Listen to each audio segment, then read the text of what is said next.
Sa iba pang mga naging balita nitong nakalipas na sa bansa, si Singaporean President Tony Tan Keng Yam.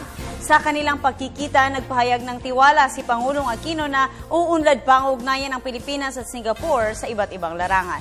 Yan naman ang tinutukan ng aming kasama si Elena Luna. Bandang alas 10 ng umaga, sinalubong ni Pangulong Aquino ang pagdating sa palasyo ng Malacanang si Singapore President Tony Tan Keng Yam.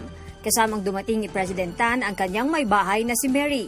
Nagaling ang head of state ng Singapore sa Luneta mula sa pag-aalay ng bulaklak sa monumento ng bayaning si Jose Rizal. Ito ang kauna-unahang state visit ng presidente ng Singapore sa Pilipinas. Nandito si President Tan sa imbitasyon ni Pangulong Aquino na nauna nang nagsagawa ng state visit sa Singapore taong 2011. 4 na araw ang state visit ni President Tan sa Pilipinas. Nasa schedule ni President Tan ang pagharap sa Philippine-Singapore Business Council bukas na inaasahang magpapalakas sa kalakalan ng dalawang bansa. Sa Sabado naman, pupunta siya sa Basay District Hospital sa Western Samar. Sa palasyo, nagkaroon ng pagkakataon ang dalawang leader na makapag-usap sa mga isyong higit pang magsusulong sa ugnayang Pilipinas at Singapore.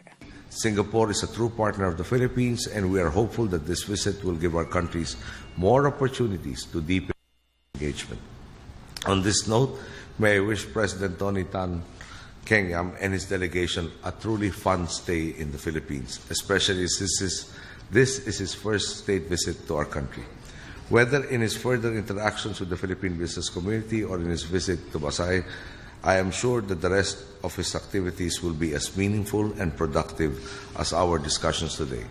My wife, Mary, and I would like to thank President Aquino and the Philippines government for the very generous hospitality extended to us and to the Singapore delegation.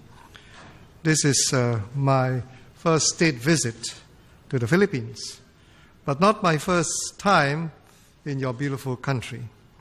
And every time I'm here, I'm touched by the warmth of the Philippine people. Para sa Telebisyon ng Bayan, Elena Luna.